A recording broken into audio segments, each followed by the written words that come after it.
وعن أو نكسن داود يا الذي لهن تيمبا halka aad naga daawanaysaan waa channelka Som TV Soomaaliya ku soo dhawaada daawadayaal barnaamijka dabagalka wararka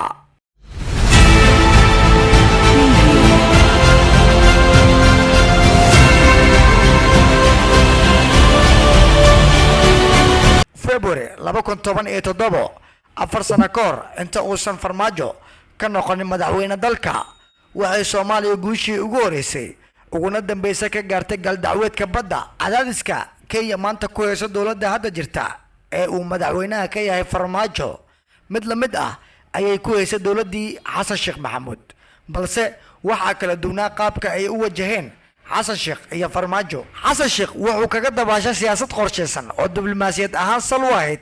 balse farmaajo wuxuu ku wajahay siyaasad qalqalsan oo dhowr jeer leh taasna waxa ka marqaati kacaya taariikhda kiiskan maxkamadda yaala wuxuu la kulmay laba madaxweyne oo xilka isku wareejiyay 2 sano oo Xasan Sheekh Maxamuud ah iyo 4 sano oo farmaajo ah 2 sano xaaladdu sidan bay ahayd ayaa maanta waxa ay ka bilaabantay xarunta maxkamadda caalamiga ee Hague ee dalka Holland xukuntay inay qaado dacwadda muranka ka dhex taagan Kenya iyo Soomaaliya taasaan daba taagnaanayna ilaa haddana waan soo daba taagnay ilaa idinkiis waan ku guuleysanaynaa dadka soo waxaan rabaa inaan u cadeeyo waan ku guuleysanaynaa 4 sano ee farmaajo madaxweynaha ka ahaa dalka 3 jeer ayay hor istaagtay dawladda Kenya socodka dacwadda badda كمراسيه wadamada Kenya iyo Soomaaliya ayaa muddo 2 bilood ah dib u dhigtay maxkamadda caalamiga ah cadaaladda adduunka ee ICJ ayaa markii labaad dib u dhigtay dhageysiga dacwadda markale dib loo dhigay dhageysiga maxkamadda caalamiga ah ee cadaaladda Agoosto 2014 ayay ahayd markii ugu horeysay ee Soomaaliya maxkamadda caalamiga ah ee cadaaladda geysay dacwadda badda 2014 kahor waxa jiray sheegasho Kenya ay sal uga dhigtay heshiis safgarad ah oo dhaxmaray dawladdii markaa jirtay ee kumaal gaarka ahayd 2009 maxkamadda cadaaladda adduunka ICJ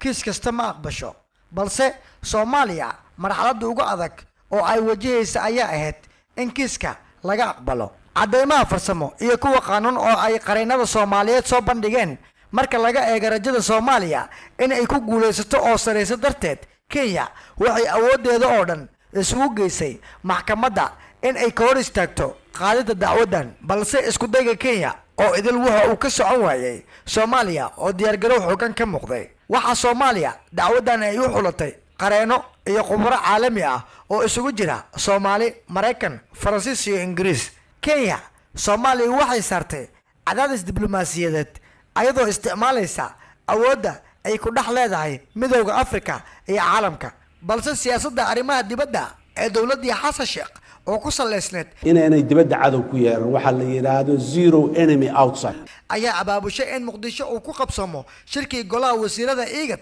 waxa uu na qabsoomay 12 Janaayo 2015 shirkan ayaa lagu go'aamiyay in madaxda dawladaha IGAD kulan midkan ka weyn ku yeeshaan isla Muqdisho Kenya cadaadiska ma aysan joojin waxa uu gaaray heer fiisaha iyo socodka dadka Soomaaliyeed ay ku dhibto balse dawladda Soomaaliya ayaa falkaas uga jawaabtay joojinta qaadka mirowga ee Soomaaliya yimaada ha yeeshee ma gaarin heer safaaradaha la kala qaato September 2016 shir madaxeedkii ka dhacay Muqdisho waxa ka soo qayb galay Uhuru Kenyatta oo xal u raadinaya ganacsiga qaadka iyo dacwadda badda wuxuuna cambaareen xoog leh kala kulmaya mucaaradka Kenya waxaana xusid mudan ayagoo joogan Muqdisho Xasan Sheekh Maxamuud ra'iisul wasaare Umar Cabdirashiid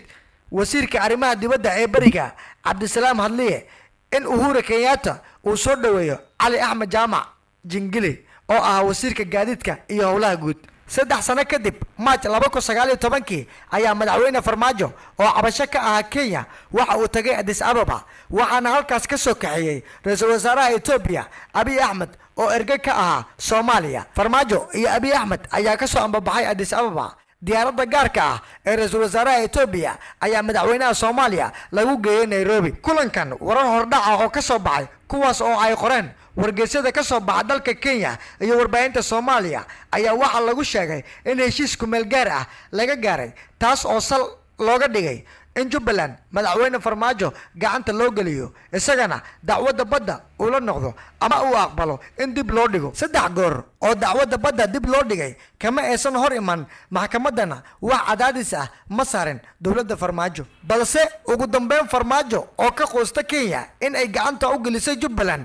ayaa diiradda dib u saaray dacwadda badda isagoo doonaya inuu u isticmaalo ololaha doorashadiisa waxa uu fashilka dacwadda uu sabab uga dhigay in isaga loogu yeero madaxweynihii hore madaxweynaheena hadda jooga oo waqtigiisa dhamaaday sharci kuma fadhiyo haddaan xilka ka degana qadiyadaas waa u taaganahay haddaan xilka sii hayana qadiyadaas waa u taaganahay biyaha Soomaaliya annaga iskale